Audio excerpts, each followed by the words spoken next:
Bismillahirrahmanirrahim. Assalamualaikum warahmatullahi wabarakatuh.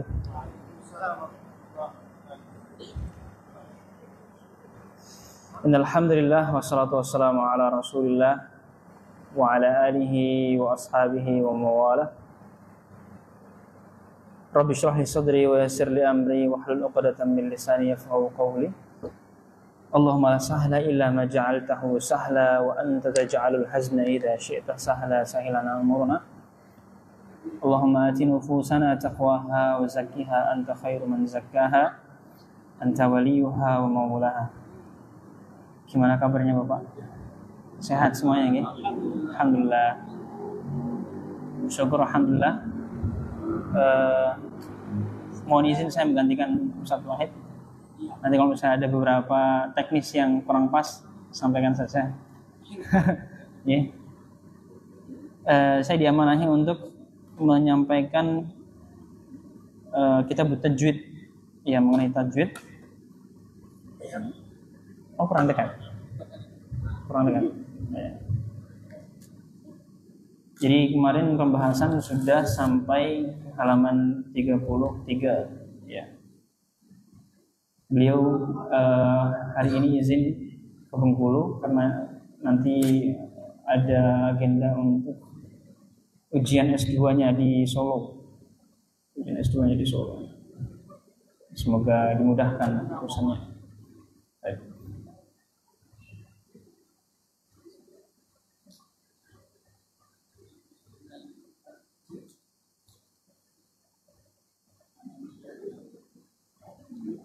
Silahkan boleh dibuka ya Bapak ya. Kemarin kalau sebelum-sebelumnya ini dibuka dengan tilawah atau dengan taujihat dulu. Dengan buku ini dulu ya Pak ya. Iya. Baru setelah itu tilawah. Ya. Boleh dibuka silahkan di halaman 33.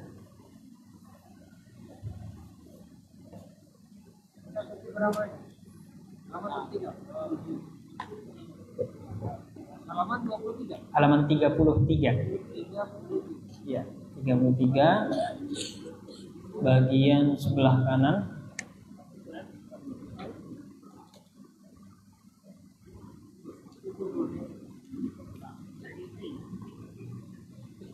Objek pembahasan.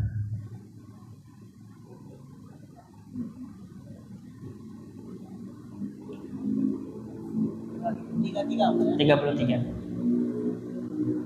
Objek pembahasan.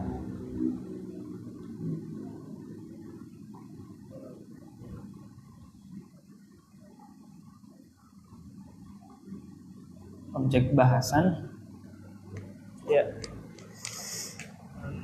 Bapak yang dimuliakan Allah Subhanahu wa taala, mari kita awali dengan bersama membaca bismillah. Bismillahirrahmanirrahim. Semoga apa yang kita pelajari pada malam hari ini, sore hari ini, dicatat sebagai amal saleh, sebagai pemberat di sisi Allah Subhanahu wa taala, memudahkan kita untuk menuju surganya Allah Subhanahu wa taala. Tentu keutamaan dalam menuntut ilmu ini tidak bosan-bosannya kita sampaikan, di mana malaikat-malaikatnya Allah Subhanahu wa taala turun membersamai para penuntut ilmu syar'i. Tidak. Jadi bukan menuntut ilmu matematika atau bahasa Inggris. Khusus ilmu syar'i, ilmu yang mempelajari tentang agama ini, tentang halal haramnya, tentang fadilah-fadilah amal soleh. Dan tentu pada malam hari ini kita khusus membahas masalah tajwid, yaitu nanti kita akan masuk tentang manfaat mempelajari ilmu tajwidnya. Saya bacakan. Bismillah. Jadi objek pembahasan ilmu tajwid adalah kalam Allah Subhanahu wa taala dari sisi bagaimana melafazkan makhrajnya. Artinya ilmu tajwid memang khusus untuk mempelajari bagaimana pengucapan a yang benar, kemudian ba yang benar, ta, sa, ya, jim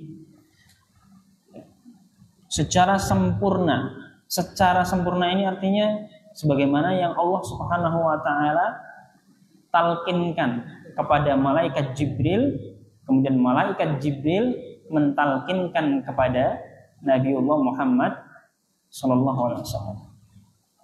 Allah Subhanahu wa taala membaca Al-Qur'an atau berfirman dengan tajwid.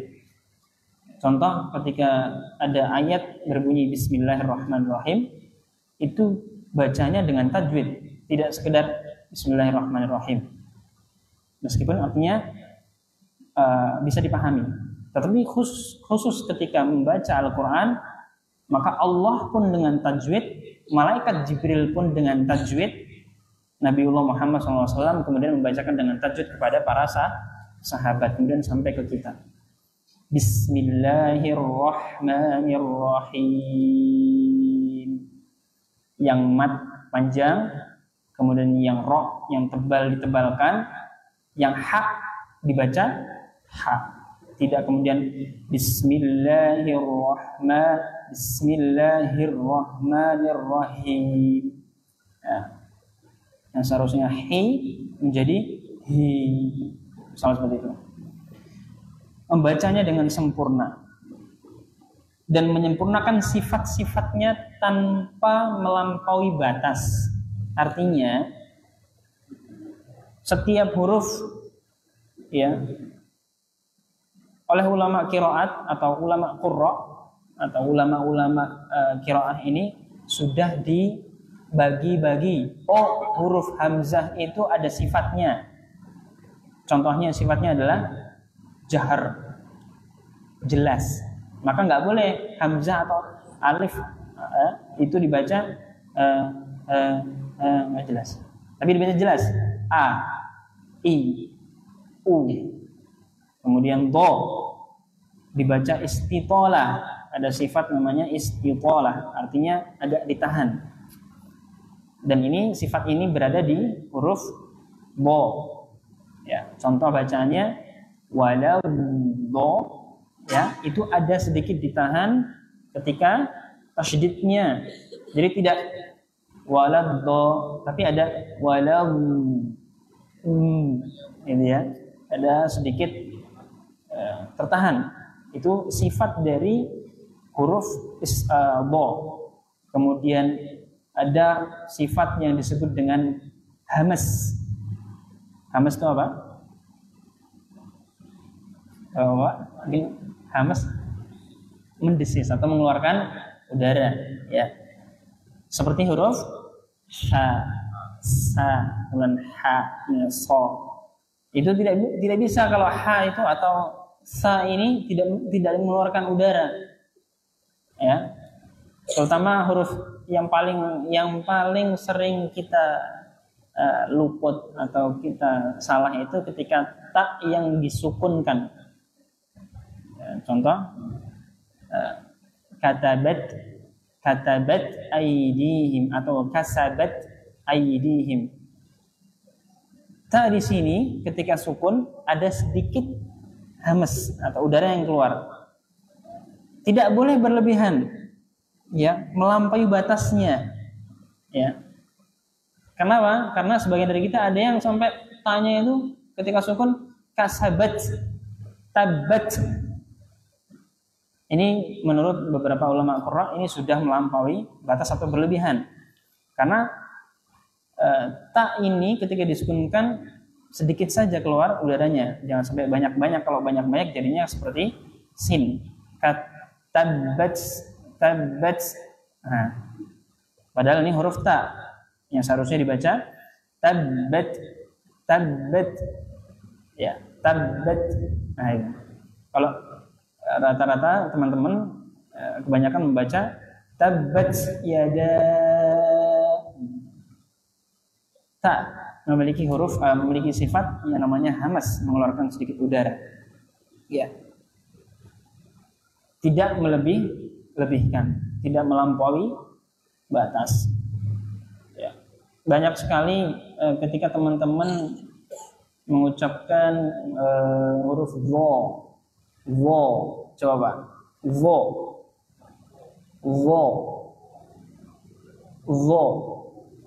itu Seperti kita ngucapin zalim. Kamu jangan zalim ya. Ya. Jarang kita dengerin orang ngucapin zalim, tapi kebanyakan kalau teman-teman Indonesia ngomongnya, jangan zalim kamu. Zalim. Bukan za tapi jadi zo.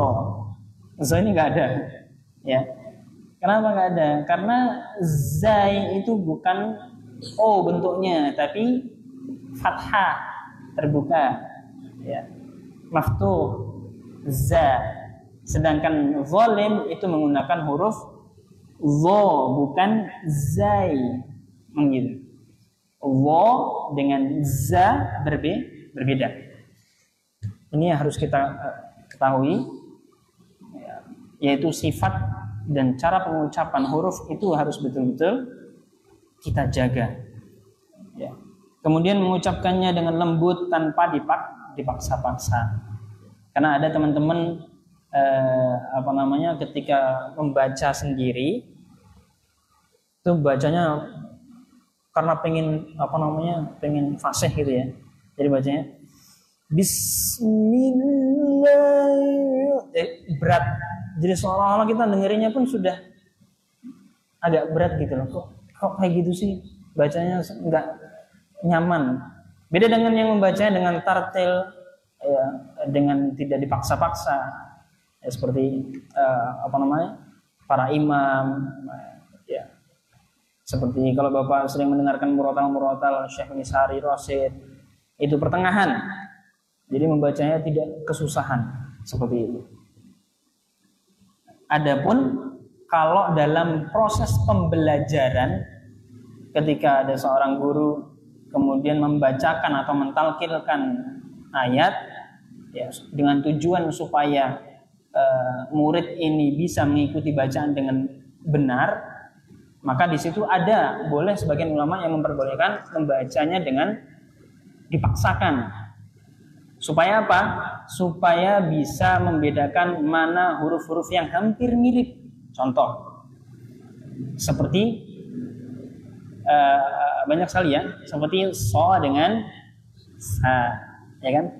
Ketika membaca ayat Siratal ladzina an'amta 'alaihim, maka muallim di situ akan membaca dengan sedikit ditekankan supaya terlihat ini huruf so, bukan sin.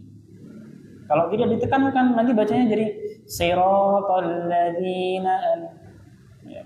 Maka ditekankan si, bukan si, so. Siratal ladzina an'amta 'alaihim ihdinas agar ditekankan supaya terlihat jelas mana huruf sin, mana huruf so, mana huruf za, mana huruf vo, mana huruf za, mana huruf za.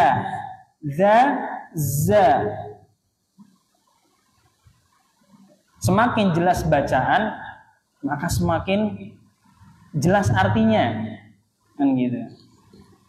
Contoh, Alhamdulillahirabbil alamin.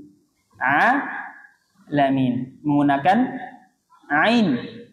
Ketika bacanya malas-malasan, tidak berusaha untuk menjelaskan ini huruf ain, maka dia bacanya Alhamdulillahirabbil alamin. Yang tadinya ain jadi a. Ketika kita lihat artinya, Masya Allah, berubah. Yang tadinya Rabbul Alamin, Tuhan semesta alam, berubah jadi Tuhan yang sakit. Jauh banget ya, padahal cuma satu huruf saja. Rabbul Alamin dengan Rabbul Alamin.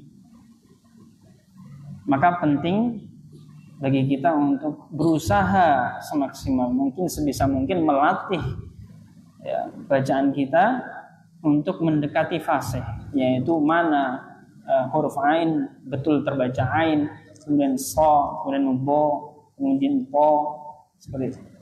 Insyaallah akan kita mulai praktek nanti setelah ini, insyaallah. Sehingga dalam pembelajaran tajwid kita tidak akan membahas dan menguraikan hukum-hukum bacaan dalam hadis azan, kitab-kitab klasik dan sebagainya. Artinya tajwid ini memang khusus untuk Al-Quran saja.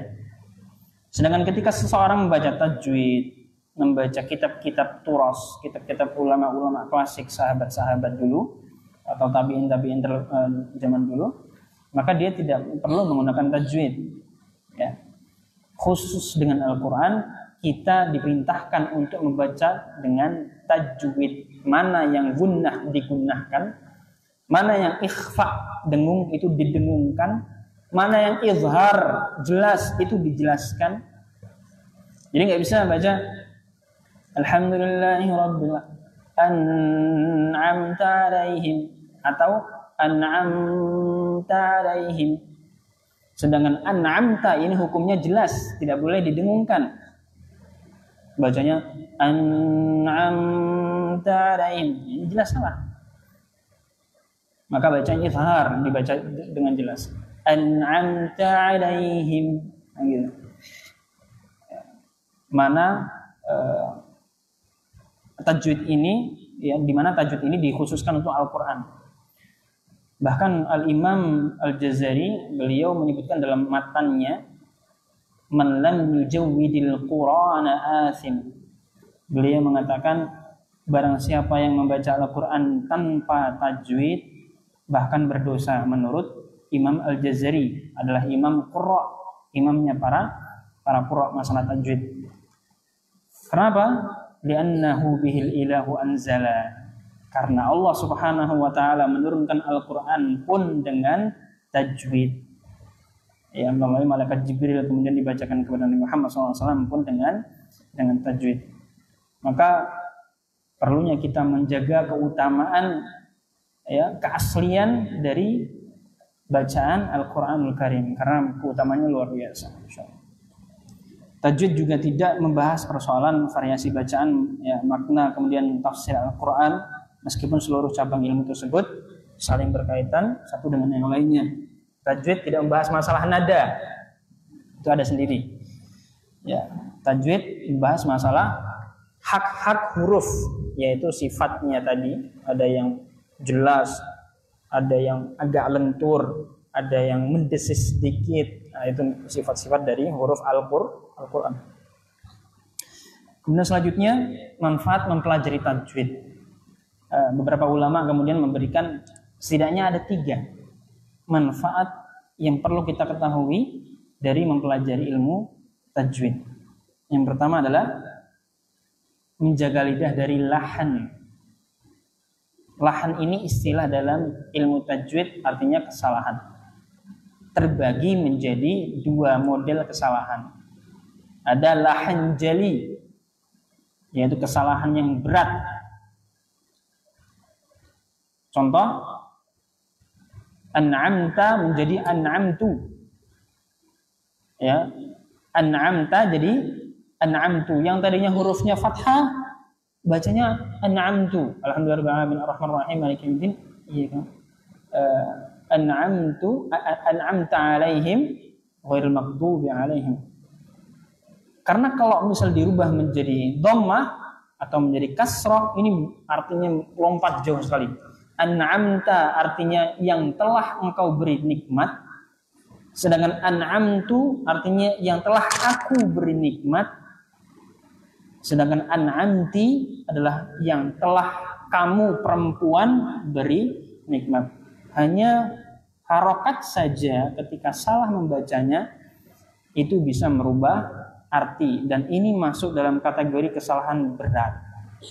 Kesalahan berat. Dan kesalahan berat ini ciri-cirinya orang awam pun bisa mengetahui. Seperti tadi ya, itu kan surat Al-Fatihah ya. Semuanya sudah paham. Suratal ladzina an'amta alaihim. Dan tidak ada riwayat satupun riwayat Al-Qur'an, riwayat pembacaan yang kemudian an'amtanya diganti menjadi an'amtu. Ya, riwayat bacaan yang 10 atau 14 tidak ada sama sekali. Gitu. Ini lahan jali, kesalahan yang berat, yang sangat-sangat terlihat, gitu. Ya. Ini merupakan manfaat yang paling utama. Ya, kita belajar tajwid supaya kita terhindar dari kesalahan berbahaya ini. Ya, karena tujuan yang ingin dicapai dari tajwid adalah melafadzkan kalimat Al-Qur'aniyah dengan fasih. Kemudian yang kedua, menjaga keaslian Al-Qur'anul Karim. Menjaga keaslian Al-Qur'anul Karim. Karena banyak sudah lama sekali sebenarnya, beberapa kali kejadian bagaimana orang-orang kafir itu berusaha untuk merubah Al-Qur'an. Tapi Allah Subhanahu wa taala menjaga dengan adanya hafizul Quran. Ada salah satu kisah, saya masih ingat dulu waktu belajar di Gontor, jadi sempat di Gontor. Di perpustakaan itu ada santri yang baca Al-Quran, jadi nggak cuman baca buku di perpustakaan, jadi baca Al-Quran. Di tengah-tengah ayat, ketika dia di tengah-tengah membaca Al-Quran itu, kemudian ada satu orang yang mendekati orang yang tadi baca Al-Quran, kemudian ditepuk. Coba ulangi lagi bacanya. Kemudian disuruh ulangi bacanya. Gak lama kemudian dia tiba-tiba keliling mencari Al-Quran yang sama yang dibaca sama orang ini. Kemudian dicek satu persatu halamannya sesuai dan ayatnya. Ternyata betul ada beberapa ayat yang kemudian berubah karena hafid ini memang betul-betul terkenal mutqin. Jadi dia lulusan pondok Jawa Timuran ya, dia terkenal mutqin, luar biasa. Ketika dia melihat mushaf ini terbitan Indonesia, jadi Al-Quran Indonesia, kemudian dicek ternyata betul Al-Quran ini terdapat beberapa kesalahan penulisan. Akhirnya pengurus perpustakaan kemudian setelah itu mengambil semua Al-Quran yang modelnya seperti itu dan dibakar. Karena setelah dibandingkan dengan Quran Utsmani yang cetakan langsung dari Mekah Madinah, memang betul berbeda. Ada yang salah. Nah, menjaga keutuhan, kesempurnaan Al-Quran, salah satunya ya selain menghafalkan Al-Quran adalah mempelajari tajwid. Itu salah satu manfaat dari belajar tajwid. Ya. Yang mana Al-Quran ini diturunkan oleh Allah Subhanahu wa taala dalam bentuk bacaan yang memiliki cara baca dan kaidah tersendiri yang dibacakan kepada Nabi Muhammad SAW melalui perantara malaikat Jibril alaihi salam. Kemudian yang ketiga yaitu tentu ini merupakan amal soleh dan tidak lain yang kita harapkan adalah keridhaannya Allah Subhanahu wa taala ya, dan juga pahala yang begitu besar. Karena ada hadis yang mengatakan 3 golongan yang pertama kali masuk neraka justru adalah salah satunya orang yang membaca Al-Quran bukan karena Allah Subhanahu wa taala. Sekecil apapun, sependek apapun, sesingkat apapun bacaan yang kita baca, niatkan untuk Allah Subhanahu wa taala. Niat untuk menambah pahala, niat supaya mendapatkan ridhonya Allah, niat karena memang ini perintahnya Allah. Bukan karena orang lain dan bukan karena makhluk.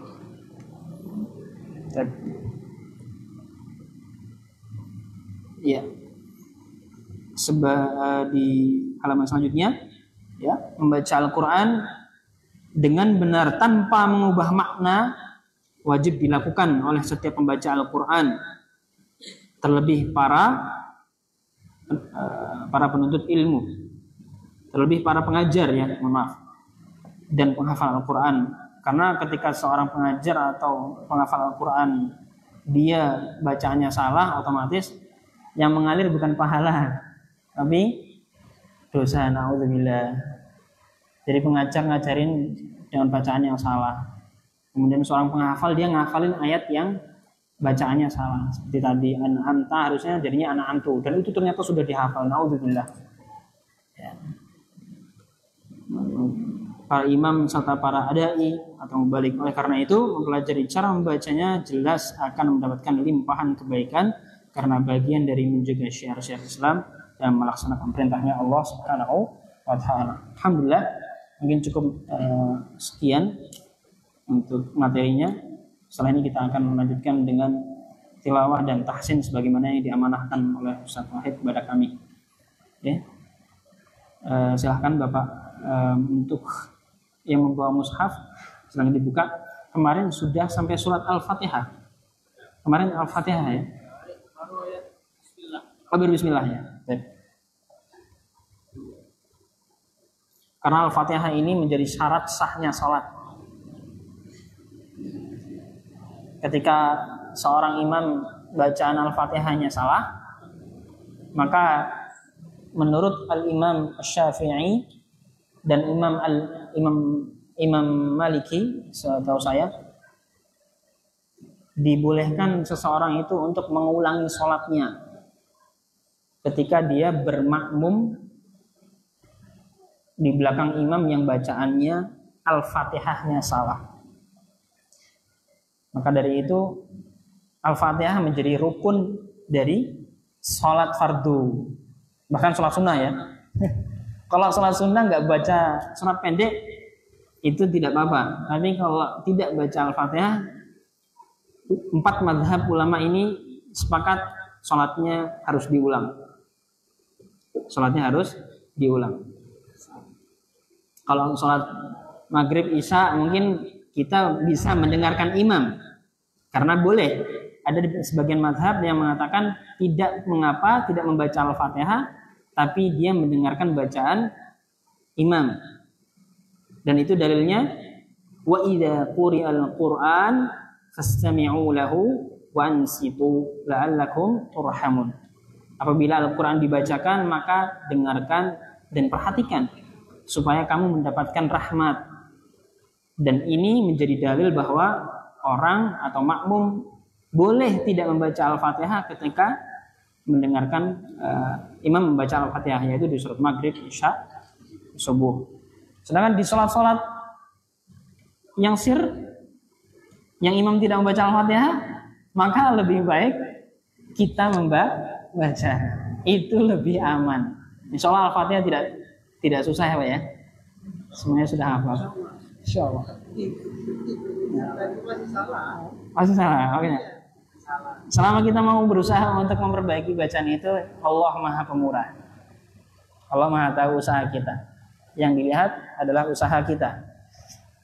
Yang jadi masalah kalau sudah tahu salah dan nggak mau belajar. Ini kita doakan semoga Allah berikan hidayah dan kemampuan dan kekuatan untuk kemudian belajar.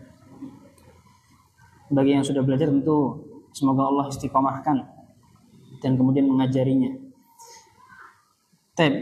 Kita awali dengan ta'awud bersama-sama. Saya bacakan terlebih dahulu, kemudian diikuti, dituturkan.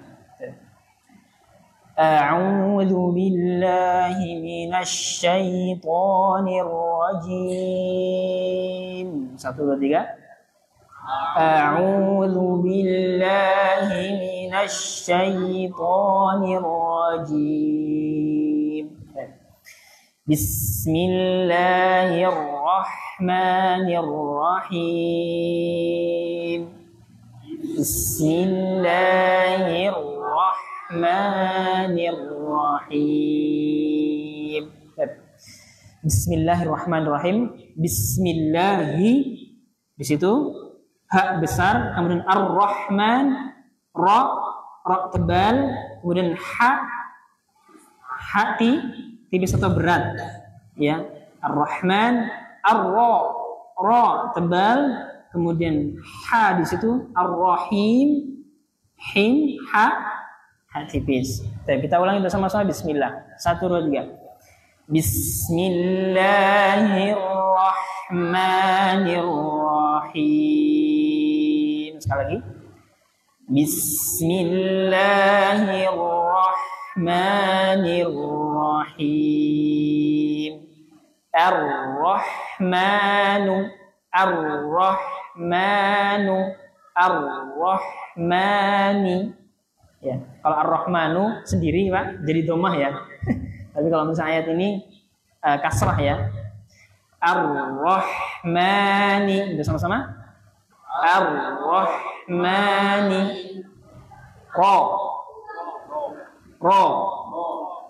Ra tebal. Jadi bukan ra, tapi ro. Ar-Rahmani. Bersama-sama. Ar-Rahmani. Ar-Rahmani.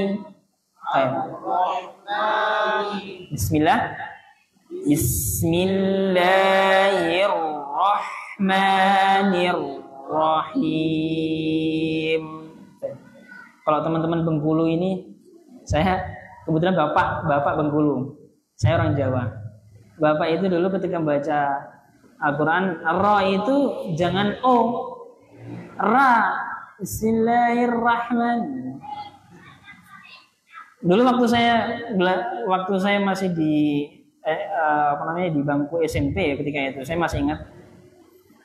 Saya ditegur ketika itu saya sudah dapat kesempatan untuk ngimamin tarawih. Saya ditegur. Bukan ro, ra. Bismillahirrahmanirrahim. Enggak ada ro. Enggak, Pak. Guru saya ngajarinnya ro. Gitu kan. Saya sempat debat sama bapak saya. Tapi alhamdulillah setelah beberapa tahun kemudian bapak saya bacanya Bismillahirrahmanirrahim. Ro, Allah, bukan Allah. Bapak saya kebetulan juga Qori. Jadi kalau misal baca itu, kalau azan itu Allah. Jadi bukan Allah, tapi Allah gitu. Padahal pengucapan yang betul adalah ro dan bo. Ya, bentuknya bulat. Adapun ro itu memang di sebagian riwayat cara membacanya re atau ra.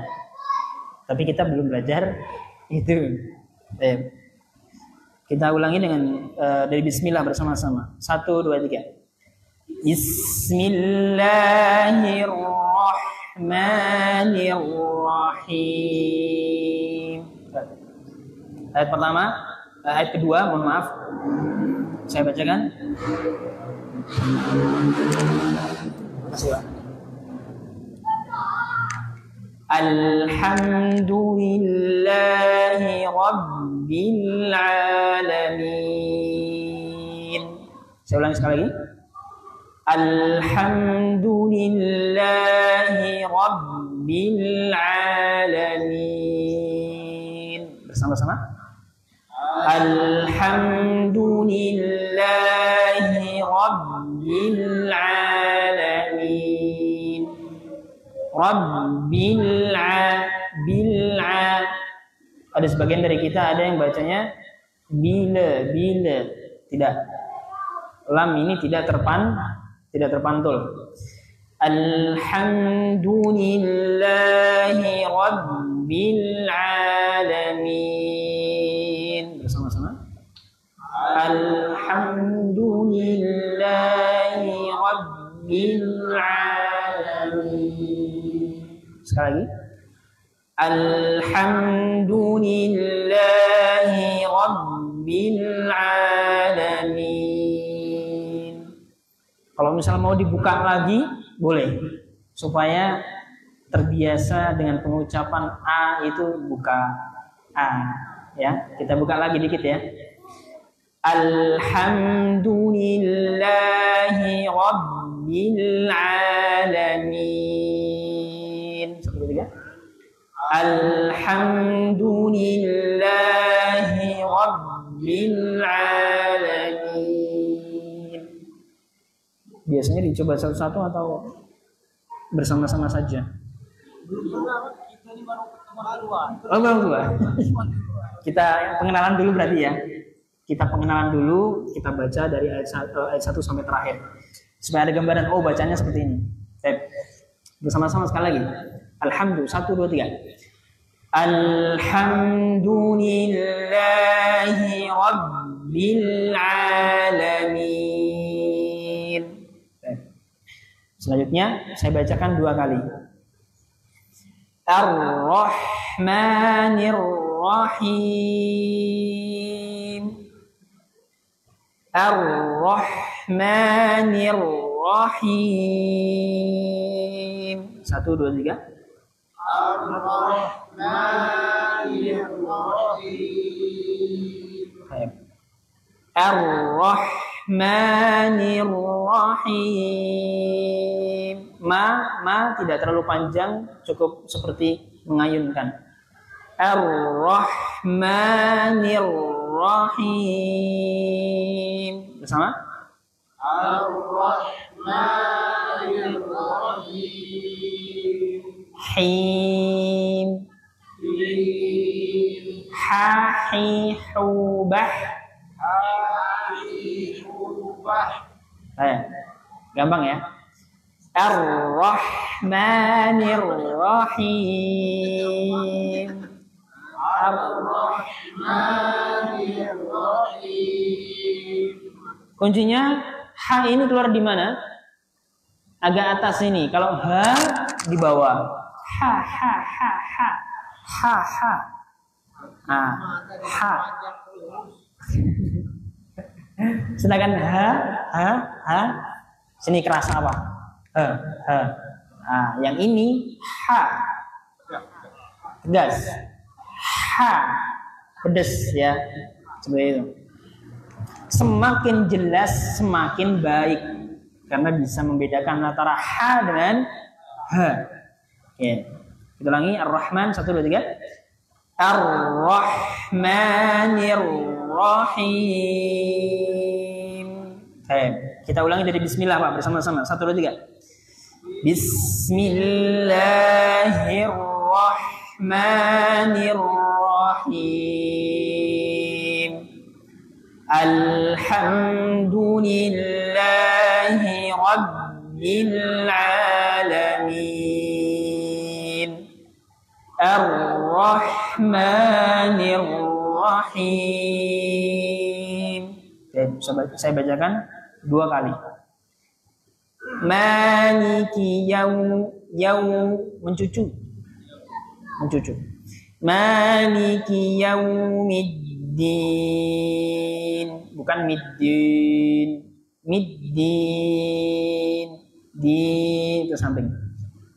Maliki yaumiddin.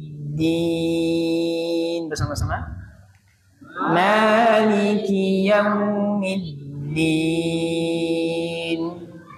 Hati-hati jangan medok. Kalau orang Jawa medok, dalnya jadi middin. Nah, kalau Sumatera enggak ya, insyaallah. Sekali lagi bersama-sama Maliki yaumiddin. Kita ulangi bismillah. Bismillahirrahmanirrahim. Alhamdulillahi rabbil alamin. Ar-Rahmanir-Rahim. Maliki yaumiddin. Saya bacakan 2 kali. Iyyaka na'budu. Iyyaka na'budu. Bukan na'budu, tetapi Iyyaka na'budu wa iyyaka nasta'in. Bersama-sama. Iyyaka na'budu wa iyyaka nasta'in. Kita percepat. Ihdinas. Oh, lanjut lagi ya? Oh ya, enggak apa-apa. Sekali lagi. Iyyaka na. 1 2 3. Iyyaka na'budu wa iyyaka nasta'in. Oke, selanjutnya. Ihdinas siratal mustaqim. Bersama. Ihdinas siratal mustaqim. Sekali lagi. Ihdinas siratal mustaqim. Lanjut. Siratal ladzi Siratal ladzina an'amta 'alaihim ghairil maghdubi 'alaihim waladdallin. Gak nyampe. Ini diusahakan satu nafas juga. Kita coba. Bismillah. Suratul ladzina satu nafas sampai terakhir. 1 2 3. Siratal ladzina an'amta 'alaihim ghairil maghdubi 'alaihim waladdallin. Sekali lagi. Siratal ladzina an'amta 'alaihim ghairil maghdubi 'alaihim waladdallin. Alhamdulillah. Ya. Kita tutup dengan doa kafaratul majlis. Alhamdulillah. Subhanakallah wa bihamdika asyhadu an la ilaha illa anta astaghfiruka wa atubu ilaik. Allahu a'lam bishawab. Assalamualaikum warahmatullahi wabarakatuh.